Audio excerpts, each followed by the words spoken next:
जफर लारी साहब, ये बताइएगा कि ईरान ने भी जवाब दे दिया इसराइल के हमले के बाद, लेकिन क्या आपको लगता है कि जंग मजीद फैलेगी या कोई रोकने के लिए कोई किरदार अदा करेगा?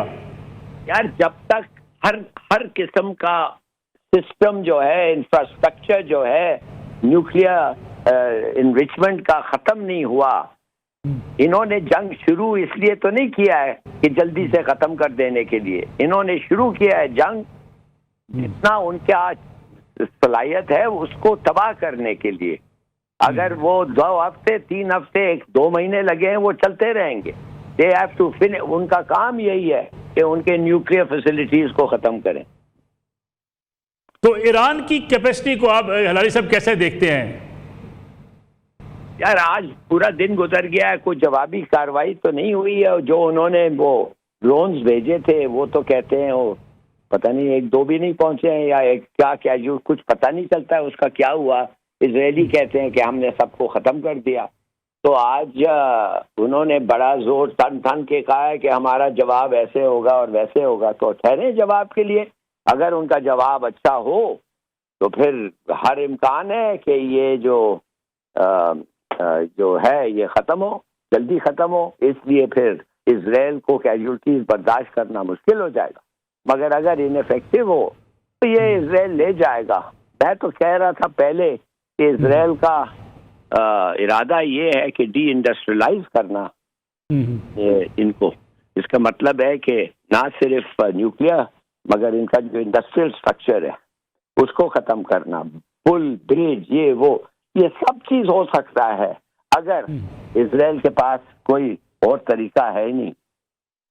मगर अगर उनका जवाबी कार्रवाई सख्त हो तो फिर कैजुअल्टीज एक चीज है जो इजराइल बर्दाश्त नहीं कर सकता और वो है कैजुअल्टीज। हलारी साहब, इस वक्त अगर हम अमेरिका के किरदार की बात करें तो क्या लगता है डोनाल्ड ट्रंप जो है वो कोई किरदार अदा कर सकेंगे या उन्हें मुकम्मल सपोर्ट इजराइल के ही वो करते रहेंगे? उसने तो कर दिया जो किरदार करना था। उसने उनको ग्रीन चिक दे दिया था इजराइल को, जाओ करो भाई। वो तो शुरू से जब आया था, जब तेल अवीव से उसने कहा जाओ जेरूसलम, उधर ले जाओ तुम्हारी embassy. That was a great thing. कोई और अमेरिकन प्रेसिडेंट में ऐसी हिम्मत नहीं थी करने के लिए, मगर उसने कर दिया। इसलिए नेतन्याहू ने कहा कोई ऐसा अमेरिकन प्रेसिडेंट नहीं है जो प्रो ज़ायनिस्ट हो जितना ये है। उसने तो खुली छुट्टी दी हुई है उनको। किस बात पे रुकावट है? जो हथियार चाहिए, जो प्लेन चाहिए, हर चीज दिया हुआ है। और अब खुद कह रहा है बाज आ जाओ, खत्म करो, मान जाओ, डी न्यूक्लियराइज हो जाओ कंप्लीटली, नहीं तो तबाह होगा, तो तुम्हें तबाही आएगी तुम्हारे पे। सर, इस जंग को अगर देखा जाए इसराइल और ईरान के माबैन ये जंग रहेगी कि या खित्ते के दीगर मुमालिक इसकी लपेट में आ सकते हैं? नहीं, कौन आएगा लपेट में जी? OIC तो उसका कुछ रहा ही नहीं है। कौन आएगा? जॉर्डन जो है वो ईरानी मिसाइल्स गिरा रहे हैं। सऊदी अरेबिया जो है उनको इजाजत दे दी है इजराइल को कि तुम हमारे एयर स्पेस में आके उनके मिसाइल्स मारो। और कौन रह गया है? तो आप समझते हैं OIC भी जो है इनफेक्टिव हो चुकी है, उसका कोई किरदार नहीं होगा, महज बयानबाजी होगी? अफसोस से, बहुत अफसोस से कहना पड़ता है कि यस, एब्सोल्युटली इनफेक्टिव हो गया। अगर इसराइल की इस वक्त जो दिफाई सूरत हाल है लाली साहब, उसका जायजा लिया जाए, डिफेंस सिस्टम इसराइल का, आप समझते हैं ईरान के लिए मुश्किल होगा जवाबी हमला करना या जवाबी हमले में कामयाबी हासिल करना? लगता है ऐसे है, मगर इसराइल ने कहा है कि हम जो जवाबी कार्रवाई करेंगे तुम्हें याद होगा।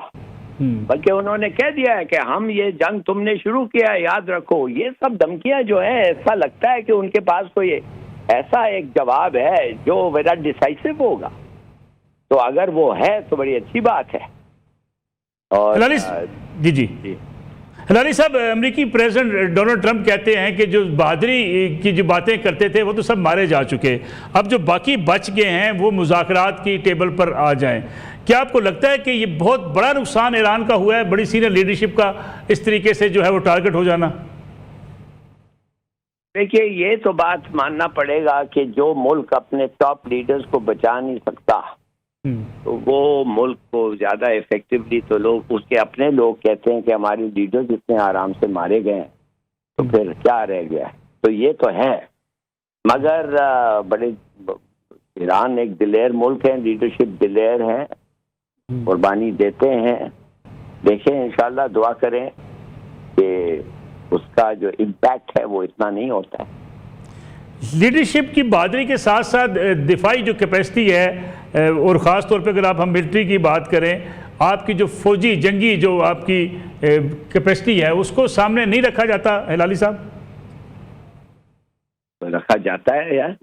देखिए, हमने सुना है कि मिसाइल इतने हैं ईरान के पास कि उसका इजराइल के पास जवाब नहीं है। हमने सुना था कि ड्रोन भी ऐसे हैं। तो अब देखते हैं, 1-2 दिन और दें उनको, इंशाल्लाह निकलेगा कुछ। हम तो दुआ करते हैं। लेकिन आज जो इसराइल ने कहा कि जो 100 मिसाइल 100 ड्रोन्स आए थे, तमाम ड्रोन्स जो हैं उनको हमने नाकाम बना दिया है। तो बिल्कुल, अगर आपके पास कोई सबूत है जिधर ईरानी ड्रोन्स ने जाके नुकसान पहुंचाया है तो फिर वो गलत है, मगर अगर नहीं है तो फिर शायद सही है। ऐसा तो हो नहीं सकता कि पहुंचे ही नहीं हो, माने कि किधर हैं वो ड्रोन्स और क्या नुकसान किया है। कुछ दिफाई तजियाकार ये कहते हैं कि 2300 किलोमीटर का फासला ईरान के लिए ये भी बड़ी मुश्किल है। बिल्कुल है, बिल्कुल है। देखिए, लड़ाई जज्बा हर चीज है, मगर फिर प्रैक्टिकलिटी भी होनी चाहिए ना। It should be possible. ये जो आपका हरकत है ये इसको होना चाहिए, हमें शुड बी पॉसिबल। अगर इतना दूर है, रेंज के बाहर है, फिर भी पॉसिबल नहीं है। जफर हिलाली साहब, ये बताइएगा कि ईरान ने भी जवाब दे दिया इसराइल के हमले के बाद, लेकिन क्या आपको लगता है कि जंग मजीद फैलेगी या कोई रोकने के लिए कोई किरदार अदा करेगा? यार, जब तक हर किस्म का सिस्टम जो है, इंफ्रास्ट्रक्चर जो है, न्यूक्लियर इनरिचमेंट का खत्म नहीं हुआ, इन्होंने जंग शुरू इसलिए तो नहीं किया है कि जल्दी से खत्म कर देने के लिए। इन्होंने शुरू किया है जंग जितना उनके आज सलाहियत है उसको तबाह करने के लिए। अगर वो 2 हफ्ते 3 हफ्ते 1-2 महीने लगे हैं, वो चलते रहेंगे। They have to finish. उनका काम यही है कि उनके न्यूक्लियर फैसिलिटीज को खत्म करें। तो ईरान की कैपेसिटी को आप हिलाली साहब कैसे देखते हैं? यार, आज पूरा दिन गुजर गया है, कोई जवाबी कार्रवाई तो नहीं हुई है। जो उन्होंने वो ड्रोन्स भेजे थे वो तो कहते हैं वो पता नहीं 1-2 भी नहीं पहुंचे हैं, या क्या जो कुछ पता नहीं चलता है उसका क्या हुआ। इजरायली कहते हैं कि हमने सबको खत्म कर दिया। तो आज उन्होंने बड़ा जोर तन के कहा है कि हमारा जवाब ऐसे होगा और वैसे होगा। तो ठहरे जवाब के लिए। अगर उनका जवाब अच्छा हो तो फिर हर इम्कान है कि ये जो है ये ख़त्म हो, जल्दी ख़त्म हो। इसलिए फिर इजराइल को कैजुअल्टीज बर्दाश्त करना मुश्किल हो जाएगा। मगर अगर इनफेक्टिव हो तो ये इजराइल ले जाएगा। मैं तो कह रहा था पहले कि इजराइल का इरादा ये है कि डी इंडस्ट्रियलाइज करना इनको।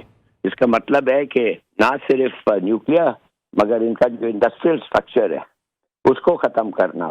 पुल, ब्रिज, ये सब चीज़ हो सकता है अगर इजराइल के पास कोई और तरीका है ही नहीं।